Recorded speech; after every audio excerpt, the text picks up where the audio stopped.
Parla tifoso dell'Azzurra. Oggi porto una notizia che ci riempie il cuore di orgoglio e gioia. Il nostro amato club ha vinto il terzo scudetto della sua storia e la festa è stata segnata dalla consegna del trofeo allo stadio Diego Armando Maradona.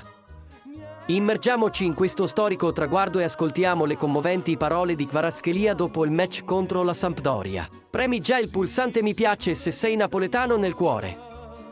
In occasione della vittoria contro la Sampdoria, Kvaratskhelia, uno dei protagonisti della stagione, ha rilasciato un'intervista ai microfoni di DAZN. Ha espresso la sua gratitudine ai suoi compagni di squadra, riconoscendo che non avrebbe vinto questo premio da solo. Kvaratskhelia ha sottolineato l'importanza della fiducia che i suoi compagni di squadra hanno riposto in lui, permettendogli di adattarsi e giocare il suo miglior calcio. Alla domanda sull'episodio più bello della stagione, il giocatore ha evidenziato la sfida contro l'Udinese, una partita memorabile sulla strada per lo scudetto.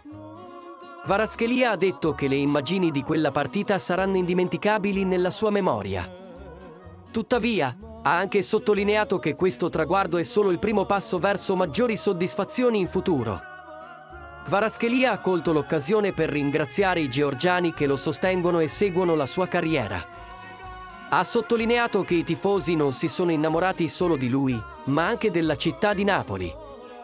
Il giocatore ha espresso la sua gratitudine per questo supporto e ha riconosciuto l'importanza dei tifosi nella sua traiettoria. Per quanto riguarda il suo ruolo nella squadra, Kvaratskhelia ha umilmente condiviso che la squadra ha diversi leader, da Osimhen a Di Lorenzo. Ha sottolineato che la forza del Napoli sta nell'unità e nel contributo di tutti i giocatori.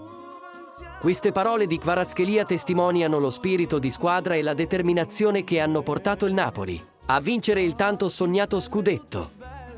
La vittoria è una pietra miliare nella storia del club e motivo di orgoglio per tutti noi tifosi.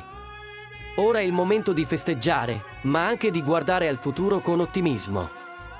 Il Napoli è sulla buona strada, con una squadra talentuosa e impegnata.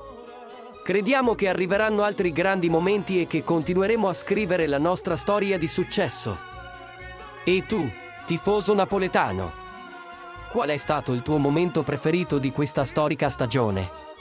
Condividi con noi nei commenti il tuo ricordo più memorabile e le tue aspettative per il futuro del club. Forza Napoli sempre!